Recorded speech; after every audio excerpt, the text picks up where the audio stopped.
In 2024, the Economic and Equity Party President Chilufya Tayali fled the country after an arrest in a crime that he is alleged to have committed around March to April of 2022. He has been out of the country for quite a while, but he's one person that has also received a lot of criticism for his nature of politics, with some calling him a flip-flopper, others a hired gun. Today, he was scheduled for judgment in absentia in a case in which he's accused of inciting mutiny. This has been adjourned to the 30th of January. And it's because nobody knows where you are, or most people don't know where you are. Tell us, where are you, and why can't people find you? I'm glad you have corrected it to say, because you said nobody knows, and then you said most people don't know. Indeed, most people might not know where I am, but I am in Asia, I'm in Malaysia, that is where I am. Why are you not here? Well, unfortunately, I had to leave my country last year, early last year. I had to leave my country because I felt my life was threatened due to a number of persecutions that I was going through. And it necessitated that I had to leave the country. Otherwise, my life was in danger. You didn't run away from Zambia because of the court cases that were against you here at home? Not at all. Not at all. It wasn't because of the court cases that I was facing. I mean, as you know, I'm a person that has been in and out of court for so many years. From 2017, I have been going to court. You know, when I started my civil society organization, a non-governmental organization called the Zambian Voice, and I started going to court due to my advocacy. And so for all that long, I've been going to court, and I've never committed a crime that would threaten me or that would make me scared to be in the country. Because, I mean, most of the cases that I've had are cases that really, I would say, they are more of political intimidation than me committing a crime. So I never left the country because of the court cases. I left the country because my life was threatened. That's interesting to note, because I've watched some of your videos, and in one of your videos you were making reference to the convictions of some of the members of parliament, and you said, well, a lot of people are asking me to come back, but look at what's going on, and this is how you expect me to come back. It sounded as if you were quite scared of being sent to jail, which is in relation to the court cases. No, not at all, not at all. Of course, like I've said, it is political persecution, but in my case, I think it went beyond the normal political persecution. For example, at one point, I was brutally arrested, you know, from my home, where police officers had to jump the wall fence.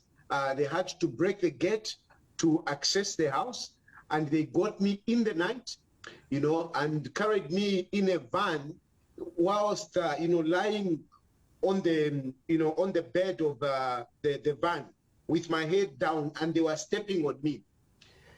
I was driven to the western part of Zambia, you know, about 700 kilometers away from Lusaka in the night. And then at one point, I had, you know, people that I believe were the soldiers jumping into my yard with guns, masks. And this time around, again, I actually got information. I was actually tipped to leave the country. I was tipped to leave the country by some people, some security operatives, you know, government operatives, who were coming to my house. And somehow they felt, you know, like I didn't deserve whatever they were instructed to do. And they tipped me to leave the country. And that is how I left the country. And the day that I left the country on the 2nd March. And on the 3rd March, the police were at my house. They broke into the house,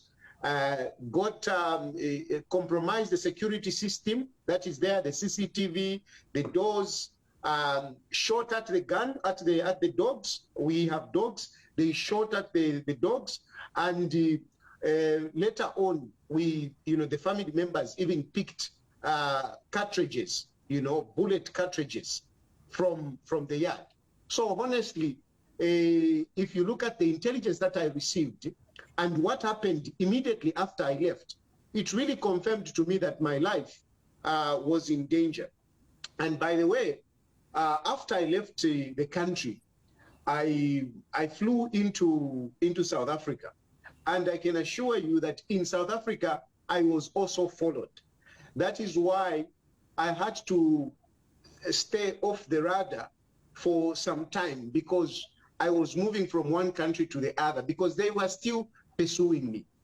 If this is really true, do you think you would have been able to leave the country? I mean, if you are being pursued, and as you suggest, by the state, it will surely be very easy for them to find you if you are about to leave the country at one of the state airports.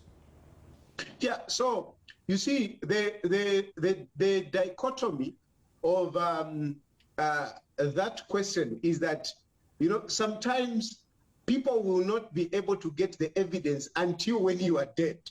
When you are alive, it is easy to say, but well, you are alive. I don't think, the state operatives really wanted to kill you because they would have got you, But then the proof of that would be in you lying there dead.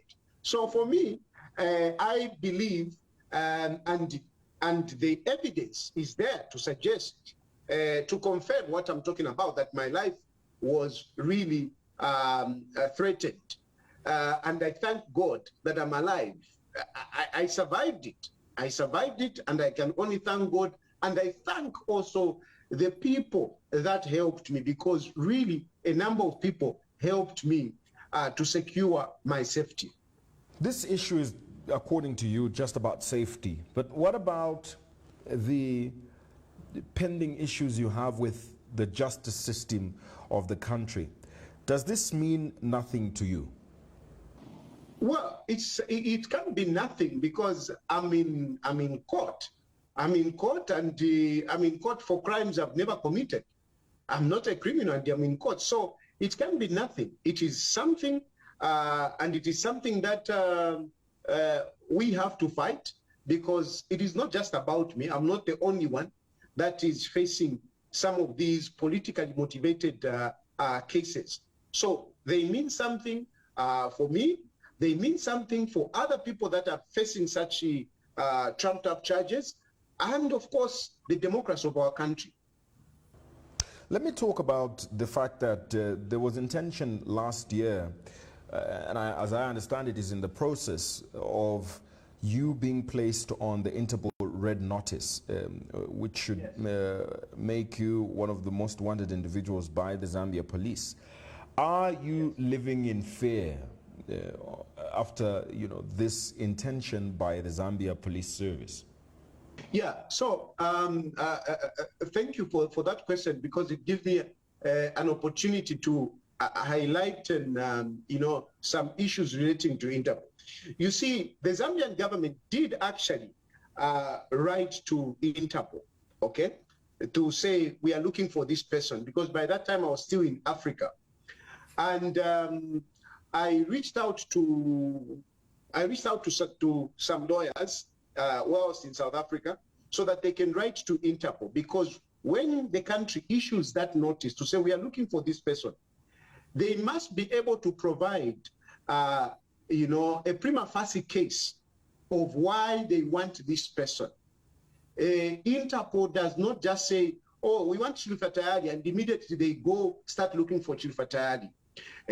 The notice that they give to Interpol must be backed by some evidence or a prima facie case well established that indeed this person is a threat or is a suspect of criminality, some criminality.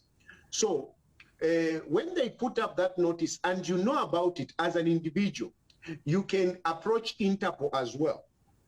You can approach Interpol and give your side of story. So for me to preempt that, because I was running around, I mean, I knew they were following me. So I asked lawyers whilst in South Africa to write to Interpol so that, you know, they can confirm, and if it is possible, we can give our side of story. And what we got is that the Zambian government only put in a notice, but they did not put in, you know, the backing of what crimes are committed.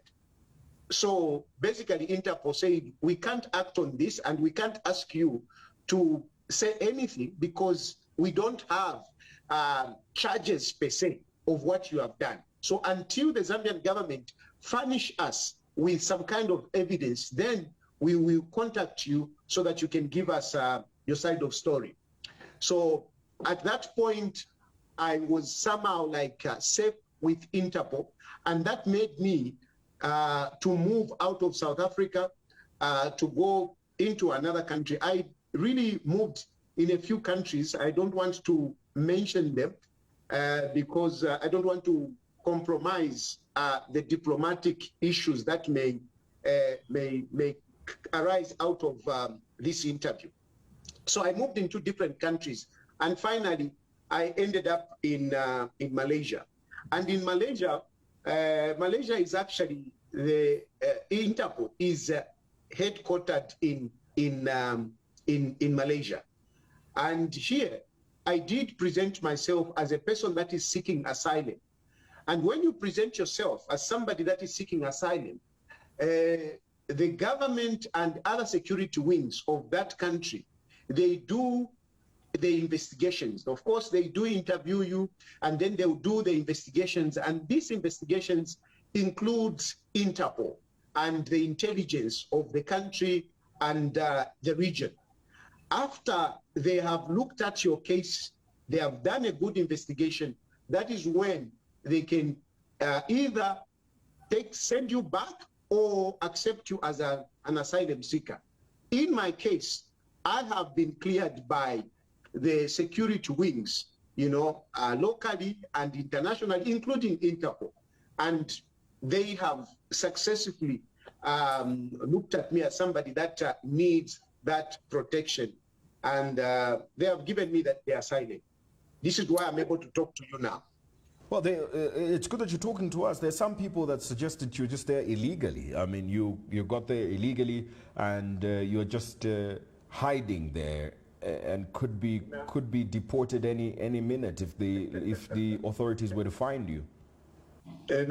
No, absolutely not. I am not here illegally. I'm here very legally and well recognized. My cases have been looked at, all the cases, because we went through all the cases one by one. When I was arrested, I mean, the indictment, everything, all the cases that I have in court, we have looked at them, and they have independently investigated them, and they have found that really these cases are not cases that you know, would put me in bad light, but are cases that are politically motivated. And for the benefit of this, for the benefit of your program, I want just to hold, because afterwards, when you are given asylum, actually the one that gives you asylum is UNHCR. Okay, a country, yes, will accept you, but later on you are handed over to UNHCR, and UNHCR is the one that grants you a refugee status.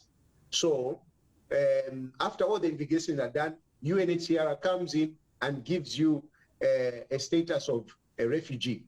And so I am a full, I am a refugee, so to say, and I have my card here. I don't want to show too much of the details, but yeah, anyway, that is a situation. Well, let's talk about what the plan is. I mean, do you intend on staying away from Zambia and continuing being a refugee in Malaysia for the rest of your life? Not at all. Not at all. I want to come back to Zambia as soon as yesterday. I want to come back to Zambia as soon as yesterday, except that I cannot come at this point in time because my security situation is still very volatile. What is your then relation, before I move on to other issues, your current engagement with your wife? I mean, you've got a wife, you've got kids who have not seen you in almost a year now, and I'm interested in knowing how you are interacting with them. Well, my children actually were here. They just left like a week ago. So they were here, they visited me. We had a good time. My wife, we have not met.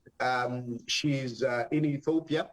And, you know, I never thought this would play out somehow good in a way, because when I left the country, it was easy for my family. You know, my children and my wife, they simply went, you know, they went to Ethiopia. So my wife is, she's in Ethiopia, she's not in Zambia. A number of people, like on social media, they like to say, your wife is here. She's going with whoever. My wife is not in Zambia. My wife, she's in Ethiopia. And my children are also out of the country. Shouldn't this also then tell you, you know, something about your fears that there's probably nobody trying to kill you if your family can be free as they are, as you are describing? Well, I didn't say my family are free. I didn't say my family are free. I'm actually saying they are not in the country. So it's not that they are free. I mean, they are not in the country. I think that is my point. But then, I mean, to be fair as well, I don't like to be sensational. I think the interest has been more about me than on my family. I think in all fairness and objectivity, I don't think the threat has been that high on my family. I think the threat has been more on myself than my family. Your judgment was scheduled for today, but it has been pushed to the 30th of January in a case where you are accused of inciting mutiny. And these allegations surfaced that you were attempting to seduce members of the defense force from their duty and their allegiance to the president. You pleaded not guilty to these charges, but the judgment is scheduled to be passed on the 30th of January. What are you expecting of this outcome, seeing as you have not been a part of this defense? You fled the country.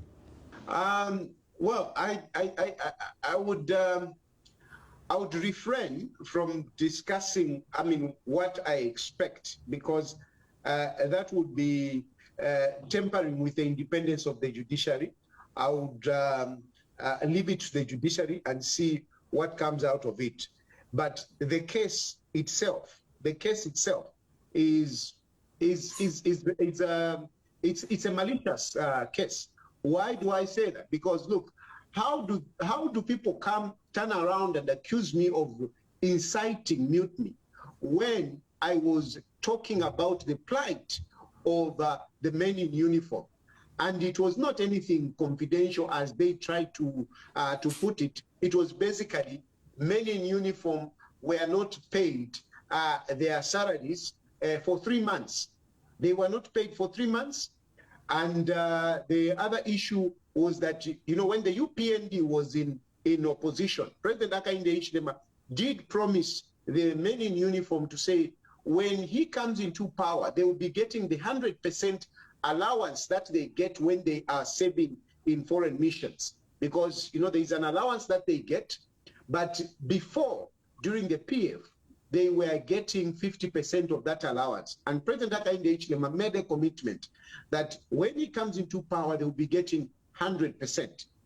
And the men in uniform, of course, you know, they can't talk about these issues. So somehow, they speak through people like myself who are in opposition to offer checks and balances to say we are not receiving the 100% that we were promised, and we have not been paid for 3 months. And the public lawyer that I am, and an opposition political party leader. I spoke about that, and government did issue a statement to apologize or basically to give an excuse why, or an explanation why they didn't pay them for 3 months, and they paid them. Even that allowance, as we speak, they have started getting that 100% allowance after I spoke about it. So in my view, I did my job. I spoke about something that was not being done. And if you talk about checks and balances, what more than this? What more than this? I find it interesting that you've got all these fears, but at the start of my question, you also seemed to have confidence in the judiciary. So you do have confidence in the judiciary after all. Well, I have not received any threat from the judiciary. I have received the threats. My threats were not with the judiciary. My threats were with the police and the other security operatives, not the judiciary, And then, so I've got no reason really to doubt the judiciary. I know they may have the pressure, but I cannot prove that pressure apart from, my perception. But that is not something that I will bring to an interview and accuse the judiciary of being biased or of being manipulated by the system.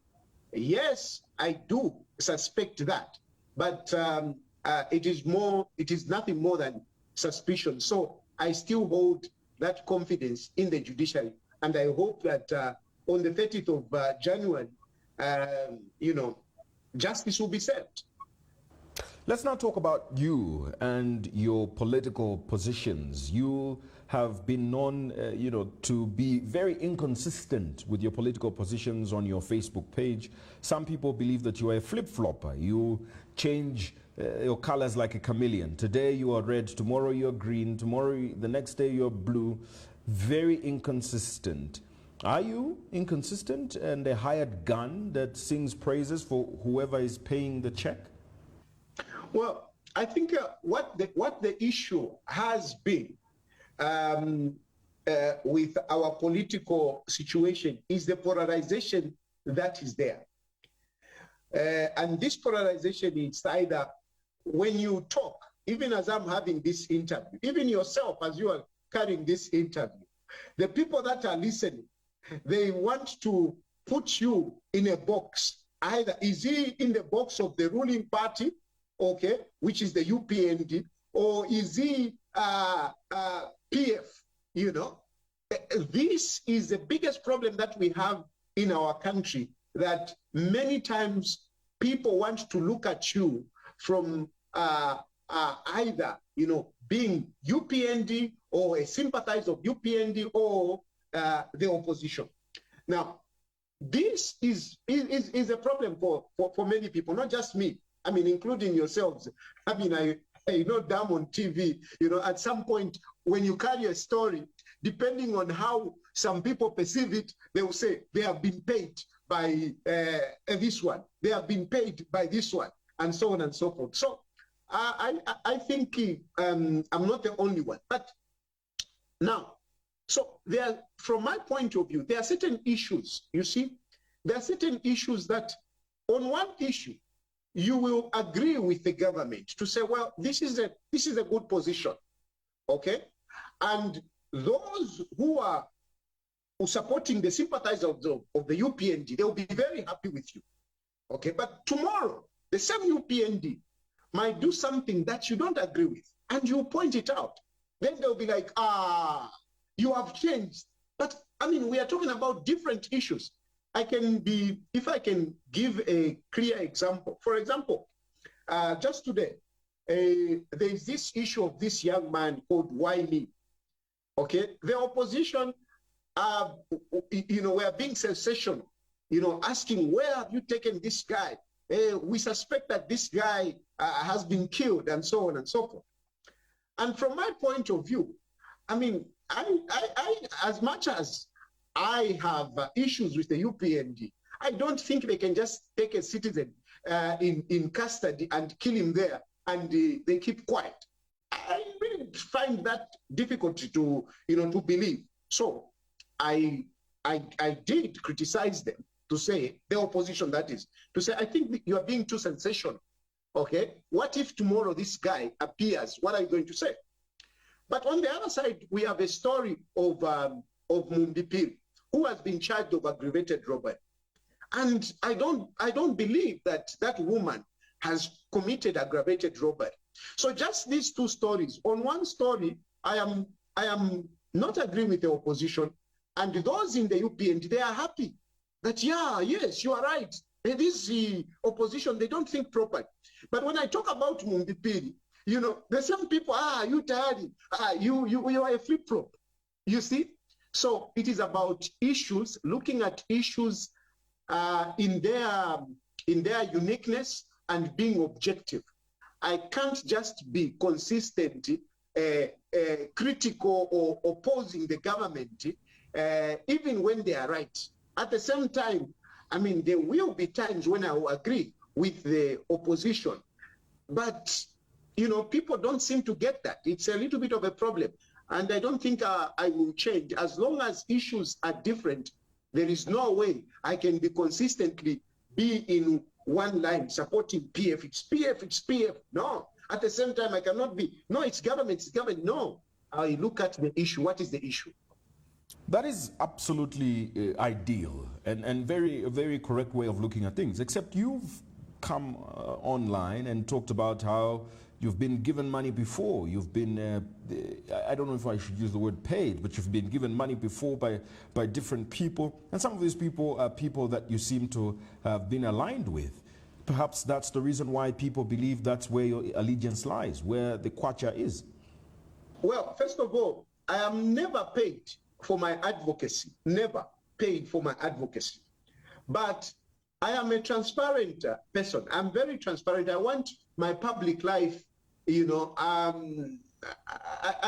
don't want people to wonder about so many things. Okay, so I have been very transparent. For example, if somebody has given me money, not to pay me, I'm in politics, and the politicians world over, they actually survive on the generosity of those that support them, those that believe in whatever they are doing. So I am just like any other politician who receive support from those that believe in you.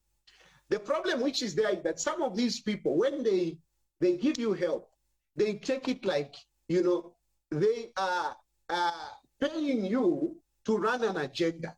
Okay? I'm giving you this and so that you should run my agenda. But this is where I differ with people. Because for me, if you want to help me and not to take it to say I should run your agenda. I don't run anybody's agenda. If you are going to help me, whatever contribution that you give to my advocacy, it should be just that, a contribution and assistance for my advocacy, not to control me.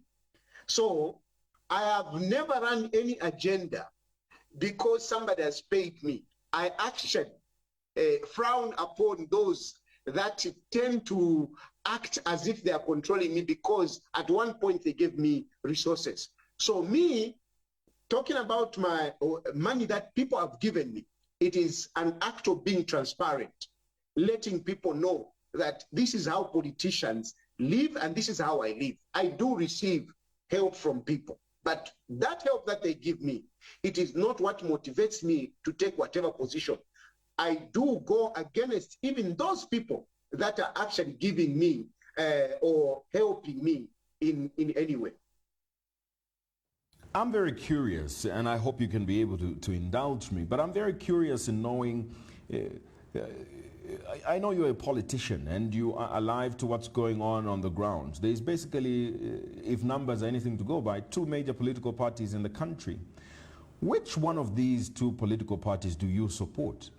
There is the polarization I was talking about. There is the polarization I was talking about. You see, people want to see you. Which side are you? You don't, but I mean, if you have to choose a government, you can't choose two government. You can't choose two governments. You can only choose one government at a specific time.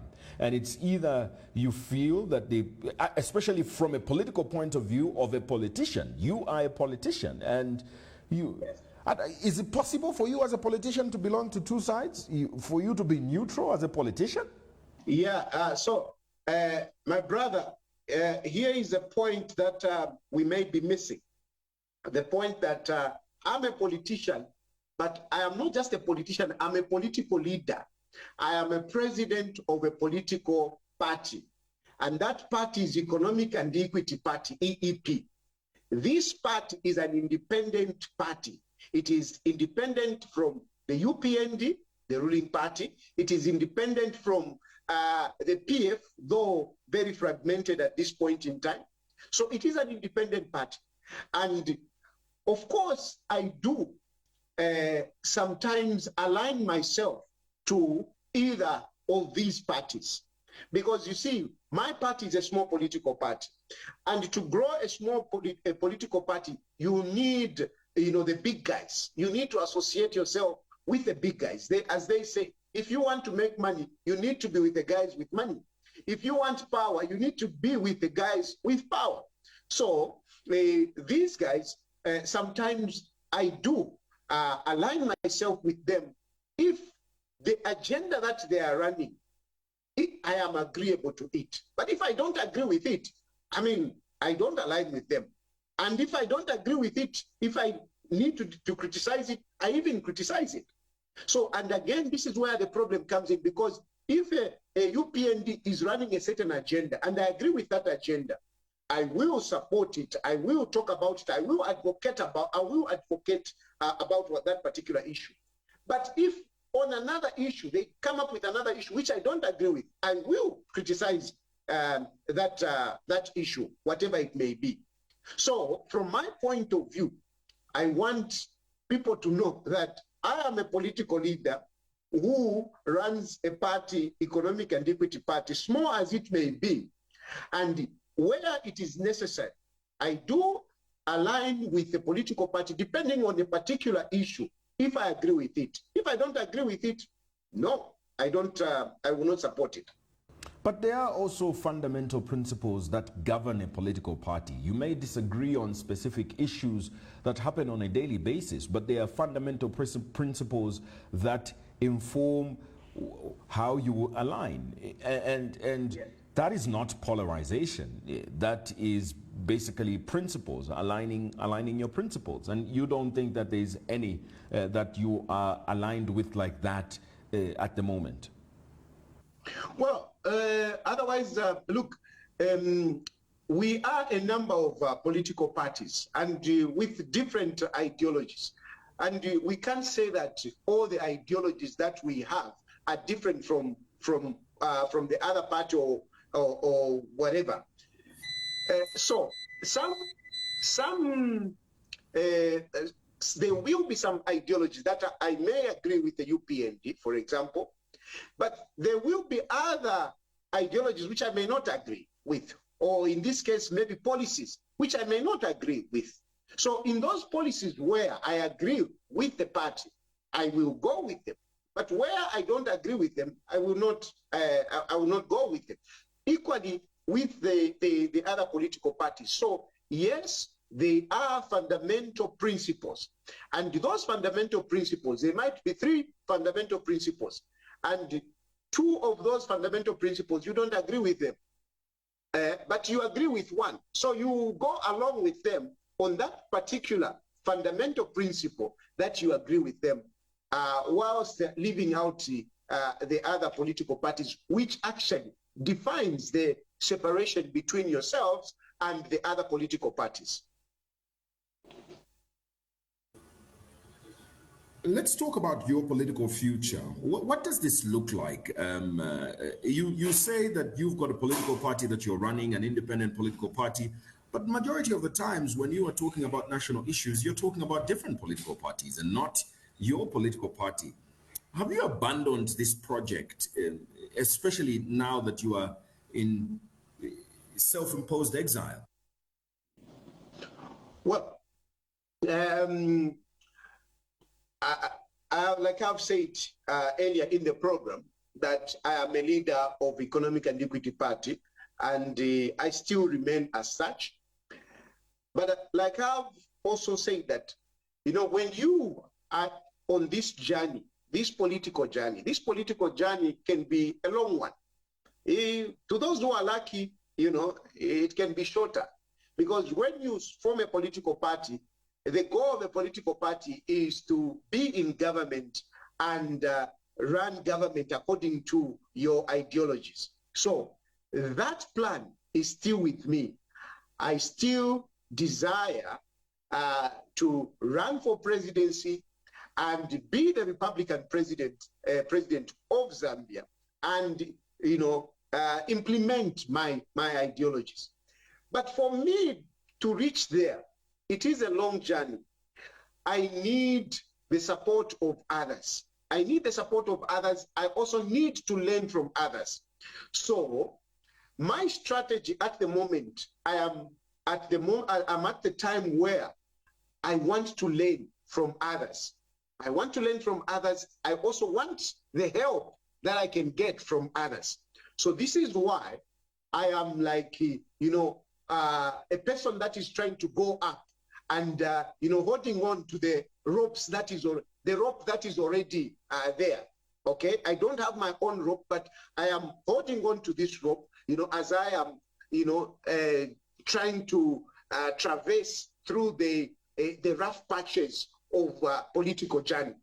So I align myself and work with these other political parties so that I can learn, so that I can also be helped. But my object of getting into power and being the president of this country, that still remains.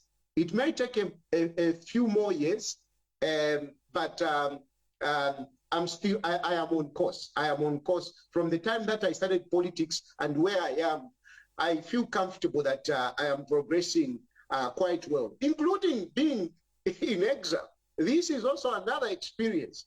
This is something, this is a learning curve for me. So I don't look at this as something bad. Yes, it is bad. I'm out of the country. Not that I decided and planned, but there is something that I'm learning out of it. I seem to have lost you there, but I have one more question to ask before I talk about the current economic and governance situation in the country. And my question is, do you sometimes feel misunderstood by the Zambian population, both the general public and the political space? Oh, yes, very much. Absolutely, so much. And of course, it is politics, so sometimes the misunderstanding is deliberate. You know, it's not that people don't understand what you're trying to say, but they deliberately, you know, change, you know, like when you say, you know, so-and-so gave me money, instead of appreciating the context in which you brought out that issue, that is of transparent, instead of them appreciating to say, at least he's able to come out, he's transparent, he's honest, they turn it around and say, no, he's paid, okay? So they sometimes deliberately choose to misunderstand you because they want to throw a negativity on your part. But of course, also our public sometimes, because like I said, Zambia's politics is highly polarized. People, when they are on UPND, they will never see anything wrong in UPND, no matter what. For example, you will see one person, he can be in PF and they're calling this person to be corrupt. No, this person is very corrupt. This person is very corrupt. If this person changes camp, joins the UPND, the very people that were saying this man is corrupt, they will say, no, he's a clean guy. He's a clean guy. You know, and it is like that. But it is something that, from my point of view, I want to change. I want to change that mindset of people that you can have your leaders, but you can see also some negatives in them. You know, psychophantism shouldn't be misunderstood as loyalty, because some of them, no, it's about loyalty, But I mean, when a leader is wrong, it is not wrong for you, it is not disloyalty for you to, you know, to point out what that mistake is. So I'm misunderstood, but I am determined, you know, to continue being objective according to, I mean, the situation that is before me.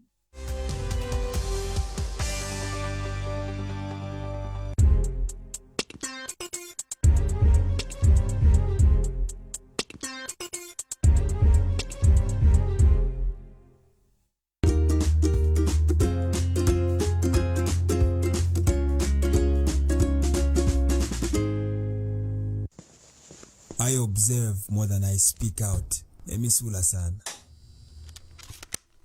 My superpower is in the solitude of my mind.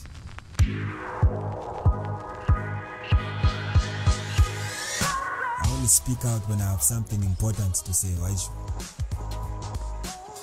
But footing of Rafine Walanda, the deeper the waters, the more still they run. Vatra.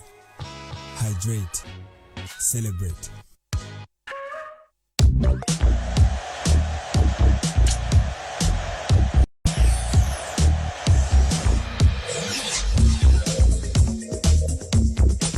Want free bets? Follow these steps. Join 1xBet app. Confirm your participation. Bet on the correct match score. Get a free bet every week. 1x free bet. Active bonuses for active players. All right, class. What is 9 times 9? Sammy, 9 times 9. When the belly's rumbling, hunger's coming. Uncle Joe will give you something filling with a natural flavor. Uncle Joe is in there, smooth, shaky Joe. Shaky Joe, fill yourself with goodness. The ZNBS fixed deposit account is the key to unlocking your financial potential. With competitive interest rates and the ability to choose a tenure that fits your needs, you can ensure that your money is working hard for you.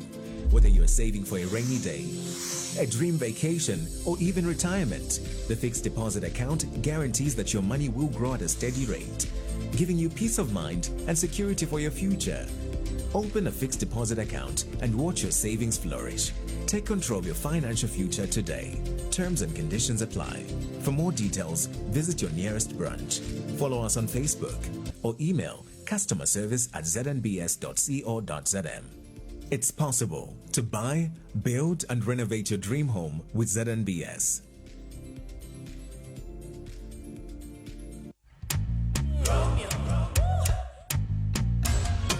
Romeo, yeah, te kubraga ninterera, nimpo boga kumwera kunkanda. Oh eh, umutu kulele maskini ruti nimbekere ngendanda. Oh eh, sikiri tini Romeo, pure glycerine, dionse muchipi. Oh eh, mild and gentle, protect your skin, it's affordable.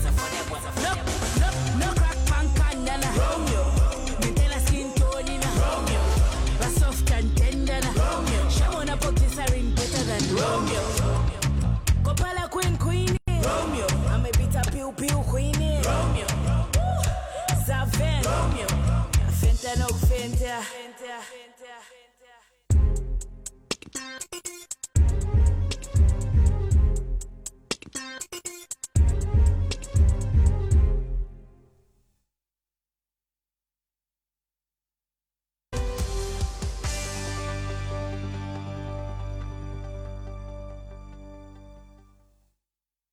Very quickly, what is your assessment of, what is governance under the United Party for National Development? We have an election coming up next year.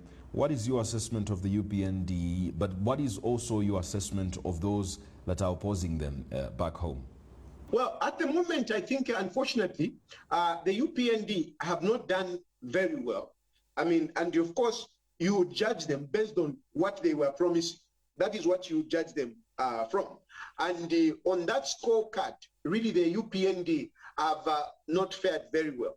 Unfortunately, on the opposition side as well, we have not done very well to hold the UPND accountable, because you see, a government works better for the people if the opposition is good. Unfortunately, the opposition is quite weak, mostly because we seem to be so power hungry in Zambia. Most of us politicians, we are so power hungry. Everyone wants to be a president. Everyone wants to be a president.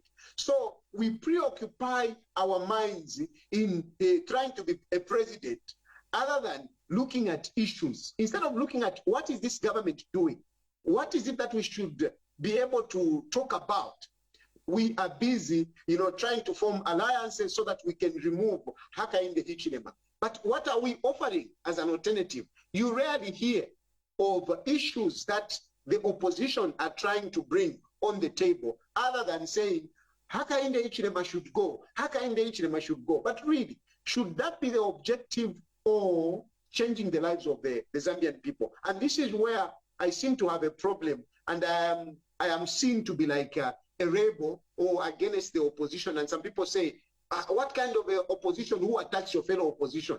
Yeah, because really, I don't think we align in objectives. For me, I want to save Zambians. I want to change things for the country. It is not just to change Hakainde Hichilema for the sake of Hakainde Hichilema to go.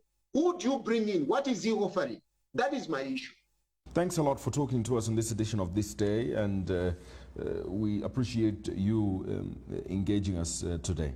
Thank you very much. It has been a pleasure. This is the first time, by the way, that I am talking to, the media in Zambia. So thank you very much for giving me this opportunity. I'm available now for interaction, because I'm not running away. I am settled, I am secured, so we can interact more.